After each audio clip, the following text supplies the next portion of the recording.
Hello dear students. जैसा कि हम इंडियन पिनल कोड पे बात कर रहे थे, इंडियन पिनल कोड की एक वीडियो हमने बनाई है सेक्शन फर्स्ट तक, और उसमें थोड़ा सा इंट्रोडक्टरी पार्ट हमने दिया है। तो अगर आपने वो वीडियो नहीं देखी तो आप पहले उसको देख लीजिए। उसके बाद हम लोग अब देखते हैं सेक्शन 2, जो कि इंडियन पिनल कोड किस बारे में बात करता है। मैंने वहाँ पे, अगर आप वो पहली वीडियो देख लेंगे तो आपको कुछ क्लैरिटी और अच्छे से आ जाएगी सेक्शन 2 को पढ़ने में, क्योंकि उसमें कुछ टर्मिनोलॉजीज मैंने एक्सप्लेन की हैं, वो आपके लिए बहुत इंपॉर्टेंट हो जाती हैं। सेक्शन 2 को हम लोग बात करेंगे। एक्चुअली हम लोग यहाँ पे विद एक्सप्लेनेशन के साथ जो प्रोविजन है उनको देखते हुए चल रहे हैं। सेक्शन 2 की बात करते हैं। यहाँ पे वर्ड यूज हुआ है punishment of the offences committed with in India. Punishment of the offences committed with in India. तो चूंकि यहाँ पे हम कंसर्न है सेक्शन 2 से, जो बात करता है विद इन इंडिया की, जो कि कमिटेड ऑफेंसेस हैं विद इन इंडिया। तो India, with in India, India का मतलब मैंने एक्सप्लेन किया है कि इंडिया का मतलब क्या है, अभी मैं और एक्सप्लेन करूंगा। सेक्शन की लैंग्वेज हम लोग पहले पढ़ लेते हैं, उसके बाद मैं इसमें एक एक वर्ड एक्सप्लेन करूंगा।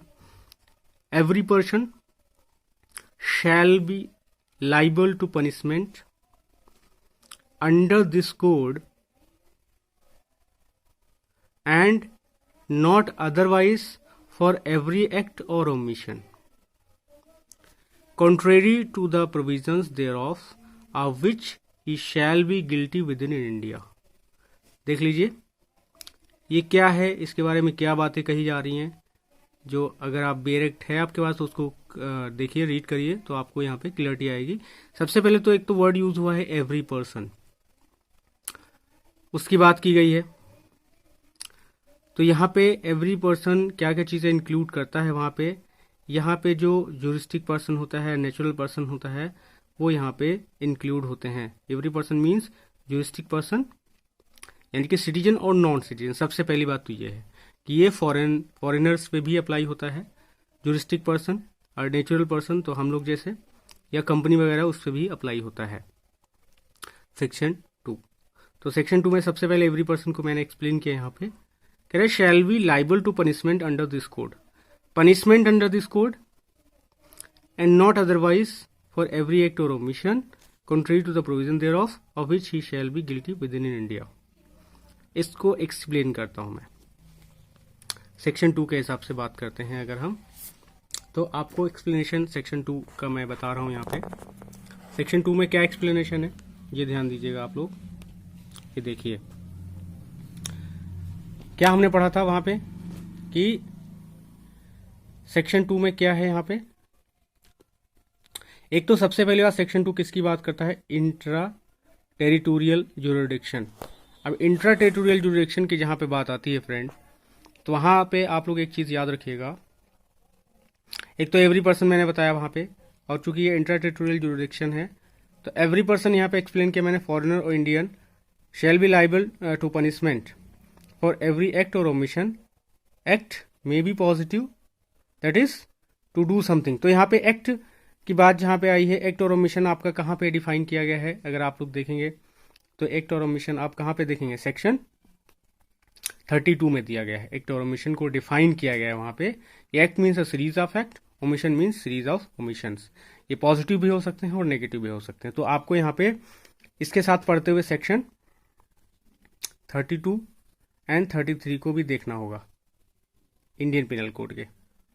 तो ये आपको क्लियर हो गया होगा यहां से कि एक्ट मीन्स क्या इंक्लूड करता है।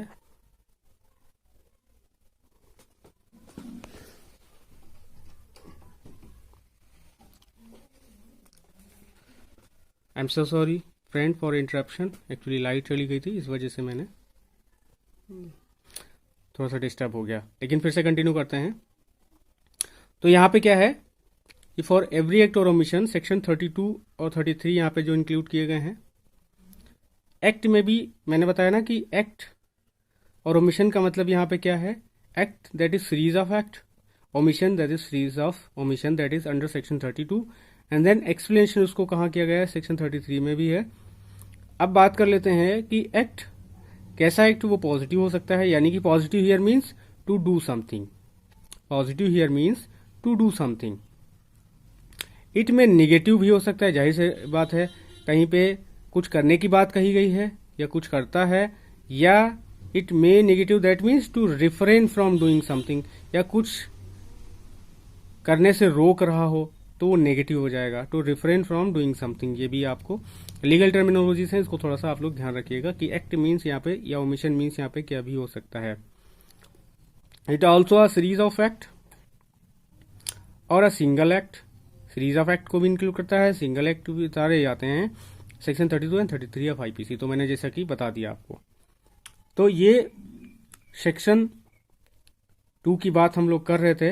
अब सेक्शन 2 में अगर हम लोग देखें और इसमें क्या मेंशन है और क्या चीजें हैं यहाँ पे, तो फ्रेंड जैसे ओमिशन की बात करें तो omission it is itself positive one. Omission means कि वो खुद ही अपने आप में पॉजिटिव वन है, और सीरीज ऑफ ओमिशन है he shall be guilty within India. ठीक है, विद इन इंडिया ये वाली बात हमने कही।